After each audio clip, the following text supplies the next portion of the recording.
여러분들이 먼저 보셔야 할 때에는 효가 무엇인지 효에 대한 개념을 설명하고 있는 제1전시실 여기에서 한번 효에 대한 개념을 한번 같이 생각해 보는 시간 갖도록 하겠습니다. 인간은 누구나가 부모님 슬하에서 태어납니다. 어려서 모든 것을 부모님이 대신해 주시고 또 먹여주고 입혀주고 갈아주고 닦아주는 그러한 고생을 하시면서 우리를 키워주셨습니다. 그러한 부모님의 은혜에 보답하는 것이 효라고 한다면은 그 효에 대한 개념을 글자로 표현한 것이 있다면은 효도할 효자인데 효도할 효자의 뿌리가 되는 모습을 우리 효문화진흥원 전시실 첫 번 이 전시실에 이렇게 아들이 늙으신 어머님을 업고 있는 모습으로 표현을 했습니다. 이것이 글자로 간 것이 저 밑에 보이는 효도할 효자, 바로 저기에 보이는 효도할 효자입니다.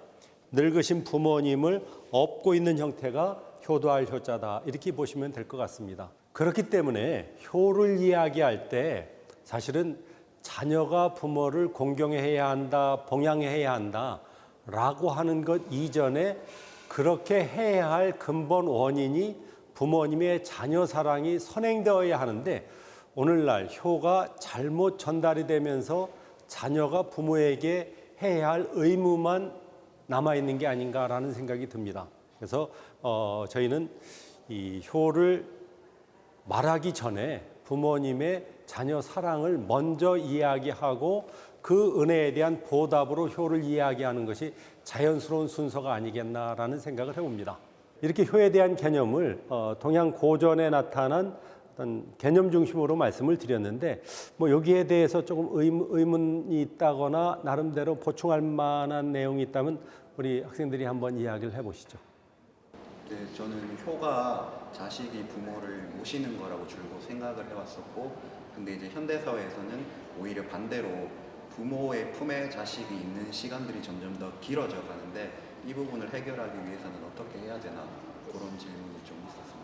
네, 좋은 질문이신 것 같습니다. 오늘날 우리 사회가 복지사회로 가면서 사실은 청소년들이나 자라나는 세대가 오히려 가난하고 노인들이 더 풍요로운 사회로 가고 있는 것, 결국 노인들이 부양받아야 하는데 오히려 젊은이들이 노인들의 부양을 받는 시대로 가고 있다는 것, 이것이 전 지구적 문제가 아닌가라는 생각을 해옵니다.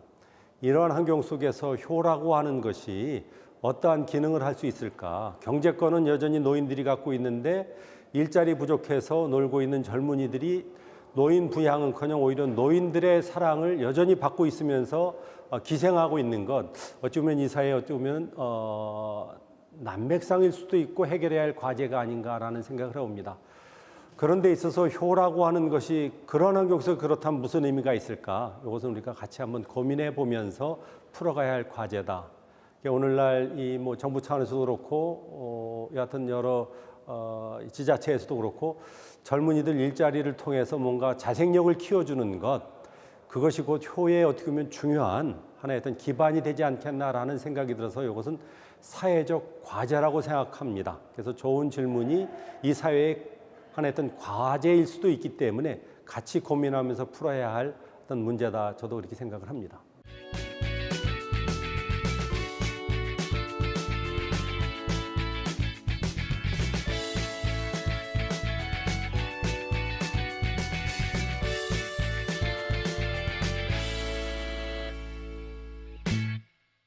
우리 이웃 한 나라 가운데 여하튼 애증 관계로 엮여 있는 나라가 있다면 한중일 삼국이 아닌가라는 생각을 해옵니다. 한중일 삼국이 서로 이웃하면서 역사 속에서 때로는 사이좋게, 때로는 뭔가 불편한 관계 속에서 이어져 내려왔는데, 이렇게 뭔가 이 관계를 맺어가면서 항상 좋았던 것만 같지는 않습니다. 불편했던 역사도 있습니다만 그래도 공감대를 찾아가면서 이웃 나라와 잘 지내야 한다면 뭔가 삼국 간의 공통점을 찾아서 그걸 가지고 함께 공유하면서 연구하면서 토론한다면 되지 않겠나라는 생각이 드는데, 우리 학생들 생각에 한중일 삼국에 공감대를 형성할 수 있는 공통된 문화가 있다면 뭔가가 분명히 작용할 텐데 우리 학생들이 생각하기에는 어떤 것들인지 한번 학생들 머릿속에 떠오르는 게 있다면 이야기 한번 해보시겠습니까? 한자를 공용으로 사용하고 한자 문화권이다. 한중일 삼국이 한자를 함께 사용한다. 아주 좋은 의견이십니다. 또 다른 공감대를 찾을 수 있는 게 있다면? 제가 생각하기에는 이제 같은 유교 문화권에 속해 있다고 생각을 합니다. 옛날부터 한자가 공유되면서 한자를 통해서 들어온 문화가 있다면은 그 가운데 상당 부분이 유교와 관련되어 있다. 아주 좋은 의견입니다. 또 다른 또 공감대를 찾을 수 있는 것이 있다면? 생김새가 비슷하다고 생각합니다. 생김새. 그래서 때로는 중국 사람을 보면서 한국 사람인가 긴가민가 이럴 때가 있고 일본 사람도 마찬가지고 일단 황인종이라는 것, 또 뭔가 같은 줄기가 체내에 흐르고 있다라는 것. 그렇다면 문화적 공감대와 우리 육체적 어떤 특징이 같이 간 게 아닌가 싶습니다. 그렇다면 세 분이 이야기한 것을 뭔가 문화적으로 좀 더 구체화한다면 효문화가 아닐까. 동양 문화의 특징을 공감대 속에서 찾는다면 세 분이 지적한 한자 문화, 유교 문화, 그리고 생김새, 이건 체질과 관계된다면 체질적으로 이 사회에 같이 공유할 수 있는 것이 무엇인가라고 생각한다면 아마도 효문화가 아닐까라는 생각을 해봅니다. 물론 효라고 하는 것은 전 세계적인 보편적 문명의 하나의 어떤 모습일 수 있습니다만 유별나게 효가 강조되고 가족주의가 강조된 지역이 있다면 동북아시아이고 동북아시아의 핵심 국가로 한중일을 이야기한다면 효문화가 삼국을 함께 아우를 수 있는 공통된 문화로 이야기한다 하더라도 크게 틀릴 것 같지는 않습니다. 그렇다 하더라도 역사 속에서 한중일 삼국의 효문화는 개성이 있고 특징이 있다는 것은 또 무시할 수 없을 것 같습니다. 오늘날 이어져 가는 것도 그렇고 이것은 역사의 특수 사정이 효문화에도 어느 정도 영향을 미쳤기 때문에 그런 게 아닌가라고 생각한다면 여기에 효문화진흥원 전시실에 한국, 중국, 일본의 효문화를 설명하면서 한국 효문화의 특징, 중국 효문화의 특징, 일본 효문화의 특징, 한국 효문화의 특징은 다른 전시 공간에서 이야기하겠습니다만 중국 효문화의 특징, 한국과 공유하는 게 대단히 많습니다. 예컨대 우리 옛날 효와 관련된 설화 상당 부분이 중국에서 우리에게 영향을 준 것. 대표적인 케이스가 24명의 효자를 그림으로 표현해서 책으로 만든 것이 우리나라에도 그대로 영향을 주면서 오륜행실도, 삼가행실도에 중국에서 말했던 그 효행자들이 우리에게도 그대로 전승되어 내려왔다라는 것. 물론 거기에는 우리의 효자들도 함께 포함되어 있습니다. 이렇게 뭔가 공감하면서 일본에도 뭔가 그 영향이 갔습니다만 일본이 우리 학생들 생각하기에도 뭔가 다른 것이 있다면 중국도 뭔가 다른 것이 있다면 같은 것은 효문화라고 하는 보편성 속에서 이야기할 수 있습니다만 다른 것을 이야기할 수 있다면 혹시 평소에 한중일 삼국 청소년들이나 아니면 대학생들이나 어르신들의 모습 속에서 혹시 찾아지는 것이 있다면 뭐 이야기할 만한 게 있습니까? 경험 속에서 만약에 학생들이 본 것이 있다면 저는 한국에서 이제 대중교통을 이용할 때 제가 중국이랑 일본 이게 다 가봤었지만 한국에서 유독 대중교통을 이용할 때 노약자에 대한 배려의 정도가 좀 더 컸었던 걸로 봐서 그 학창 시절부터 교육이 좀 더 강하게 작용된 건 아닌가라는 생각이 들더라고요. 그러니까 경로 사상이 생활 속에서 자연스럽게 표현되는 것, 대중교통 문화를 표현했습니다.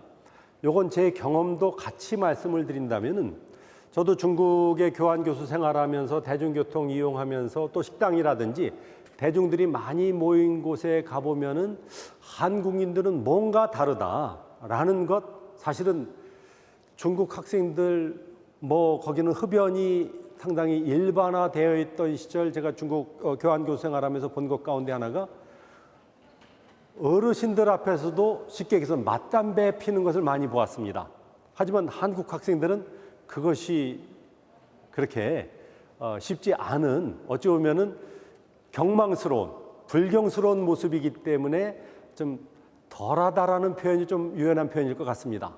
그리고 같은 술자리를 대한다 하더라도 먼 발치에서 한국 청소년들, 한국 대학생들은 바로 눈에 띄는 게 한국 학생들이 술을 마실 때에는 어르신들이 앞에 계시다면 허다못해 선배가 앞에 있다 하더라도 우리는 어떻게 술을 마십니까? 반드시 돌리고 마십니다. 그래서 먼 발치에서 본다 하더라도 한국 사람은 티가 난다라는 것. 그런 의미에 있어서 지금 뭐 학생이 이야기한 것처럼 한국인에 있어서의 경로 사상은 생활 속에 자연스럽게 배어 있다라는 판단을 할 수 있을 것 같습니다. 물론 요즘 달라진 환경 또 다른 문제이기 때문에 그건 또 우리 토론할 과제라고 생각합니다. 또 한중일 삼국의 차이점을 생활 속에서 혹시 이야기할 수 있다면 어떤 것들이 있을까요? 특히 한국은 나이가 갑인 것 같습니다. 한 살만 많아도 언니 오빠라는 호칭을 쓰고 좀 중국과 일본과 비교해서 다른 점이 아닐까 싶습니다. 중국과 일본은 형제끼리만 언니 오빠라는 호칭을 쓰는데 한국에서는 그냥 지인 사이에서도 언니 오빠, 형, 누나라는 호칭을 많이 쓰는 게 조금 어른에 대한 장유유서적인 측면이 호칭에도 많이 반영이 되어 있지 않나 싶습니다. 유별나게 장유유서가 발달한 나라가 있다면 한국사회다라고 하는 경험 속에서의 이야기가 실제로 현장 속에서 많이 느끼는 것 가운데 하나입니다. 중국 사람들은 나이 관계없이 가까이 지내면은 하오펑요, 좋은 친구. 조금 오래된 친구는 아십니까? 중국 표현으로 라오펑요, 오래된 친구. 격이 없이 지냅니다. 하지만 우리에게 있어서는 한 살이라도 허다못해 한 달이라도 먼저 태어났다면 그를 먼저 존중하는 장유유서의 원칙이 좀 더 철저하게 적용되는 사회가 아닌가 이런 생각해 봅니다.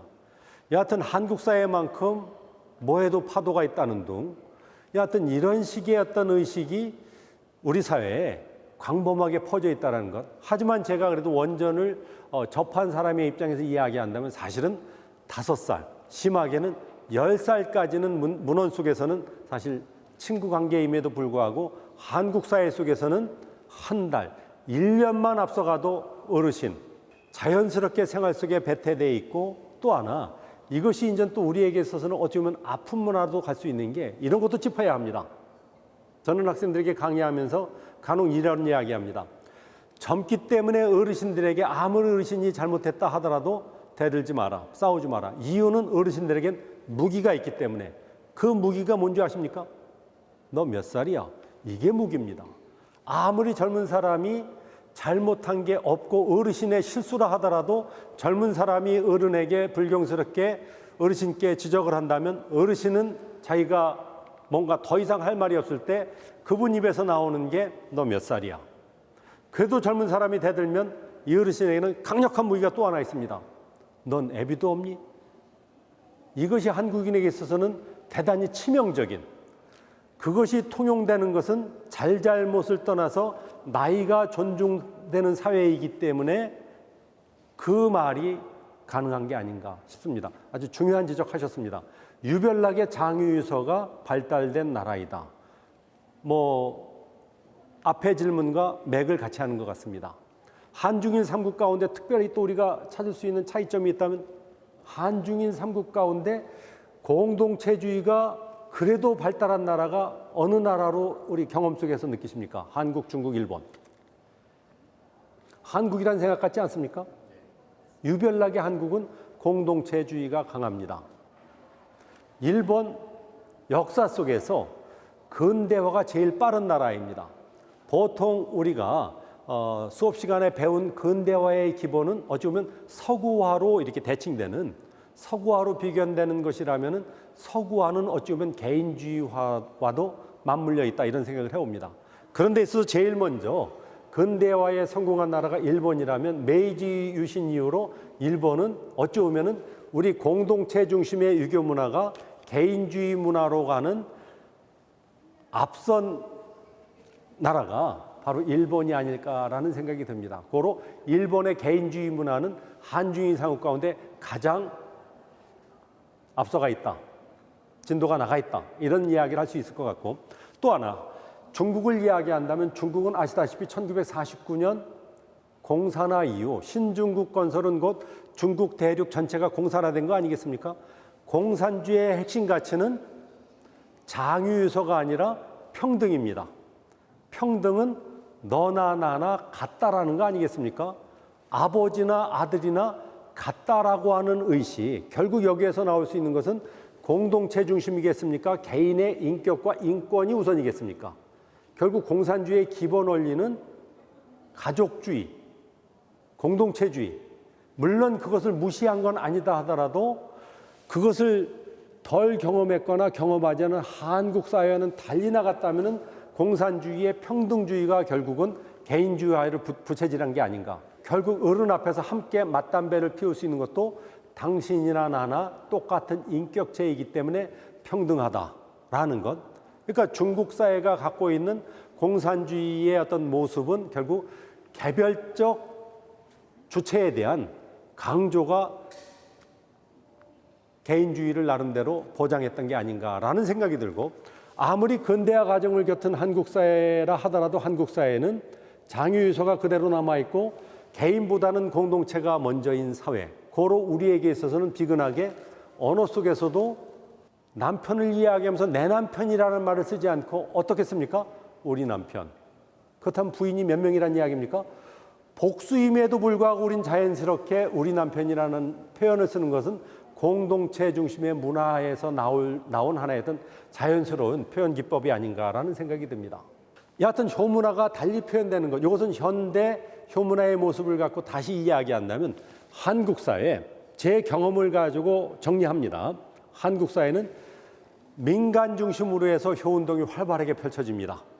정부 차원에서 효가 이야기되는 것은 아마도 모르긴 하더라도 효행 장려 및 지원에 관한 법률이 2007년 통과되고 효단체가 열성적으로 뭔가 국가에서 관심을 가져주십시오라고 해서 법이 통과되고 만들어진 한국효문화진흥원, 지금 학생들이 있는 이 자리가 최초가 아닐까라는 생각이 듭니다.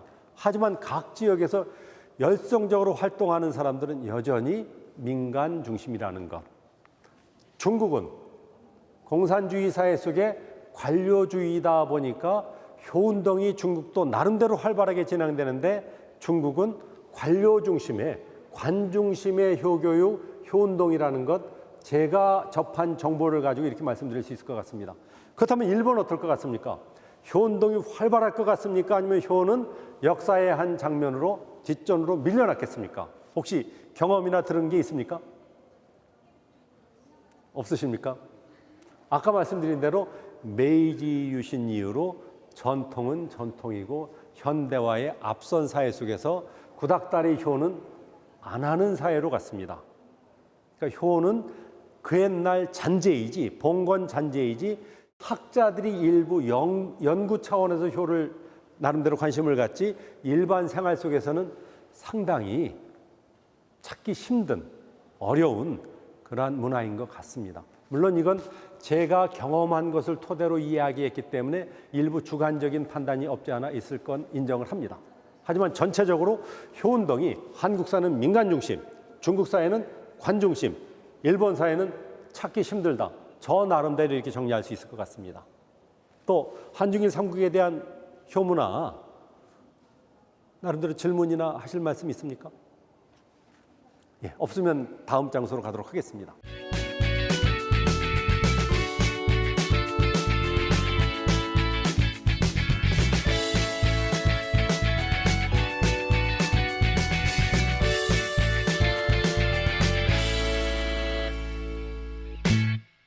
오늘날에도 효를 잘하는 분들에게 정부 차원에서 시상을 합니다.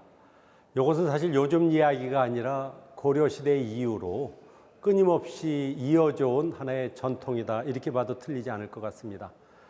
효행상의 규모도 예나 지금이나 같다라고 생각한다면 옛날 효자들은 정부 차원에서 조정해서 사실 직접 관심을 갖고 왕이 직접 효행자들을 추천하라라고 했을 때 각 지방 관하에서 지역의 자랑스러운 효자들을 추천을 합니다. 지방에서 추천했던 효자들 가운데 특별히 충청남도 공주의 향덕이라는 사람이 있습니다. 이 향덕이 받은 효 관련 표창 표시입니다. 이걸 정려라고 합니다.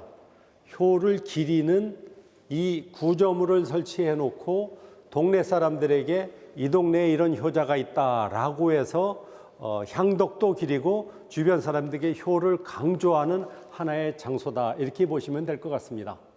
근데 이 사람들이 효를 받기 위해서는 얼마나 효를 실천했는지, 어떤 효를 실천했는지가 더 중요할 것 같습니다. 향덕은 손가락을 잘라서 돌아가시기 직전에 부모님께 거기에서 나는 피를 수혈해서 부모님을 살렸다 해서 효행상을 받은 사람입니다. 예, 교수님, 근데 제가 알기로는 효경에서는 자신의 신체를 아끼는 게 효라고 알고 있는데 오히려 자신의 살을 베어서 효를 행했다라고 하는 것은 좀 모순이 있는 것 같습니다. 그래서 저는 이 사례가 오히려 불효가 아닌가라는 생각이 들거든요. 아주 전국을 찌른 질문입니다. 효경, 신체 보존을 효라고 한 것, 개종명의장에 상당수 분들이 암송하고 있는 신체 발부 수지부모 불감해상 효지시하라. 신체의 모든 것들, 작은 실터러라기 하나라도 부모님께서 우리에게 물려주신 것이기 때문에 훼손하면 안 된다. 이것이 효의 시작이다라고 한 구절이 있습니다. 그렇다면 손가락을 잘라서 부모님 치병했다? 이건 과연 효일까 불효일까? 그대로 바라본다면 이건 불효임에 틀림없습니다. 중국에 효의 대명사처럼 불려지는 공자의 제자 가운데 정자라는 사람이 있습니다. 정자가 임종을 앞두고 제자들이 모였을 때 한 유명한 말이 있습니다. 정자가 죽기 전에 제자들에게 그 한 말, 너무나도 유명합니다. 내 손과 발을 보라. 왜 손과 발을 보라고 제자들에게 이야기했겠습니까? 이 표현은 많이 듣던 표현 아닙니까? 혹시 종교가 있다면 성경에 예수님이 부활하고 십자가에 못 박혀 돌아가신 이후로 3일 만에 부활한 뒤 아무도 자기가 부활했다라는 걸 믿어주지 않으니까 손과 발을 보라고 하면서 제자들에게 내가 그때 못자국에 창자국에 찔렸던 그 예수다라고 하는 내용이 성경에 나와 있듯이 정자가 똑같이 내 손과 발을 보라고 이야기합니다. 그렇다면 정자는 왜 손과 발을 보라고 했겠습니까? 바로 이겁니다. 이것이 효가 아니다라고 하는 질문의 역사 속에서 정자가, 물론 이것이 사실인지 아니면 그냥 이야기인지는 모릅니다. 하지만 내용 속에서는 정자가 제자들에게 내 손과 발을 보라고 한 것은 혹시 내 손과 발에 작은 흉터라도 있는지 확인해 보라는 이야기입니다. 아시죠? 혹시 내 손과 발에 작은 흉터라도 있다면 나는 효자가 아닙니다.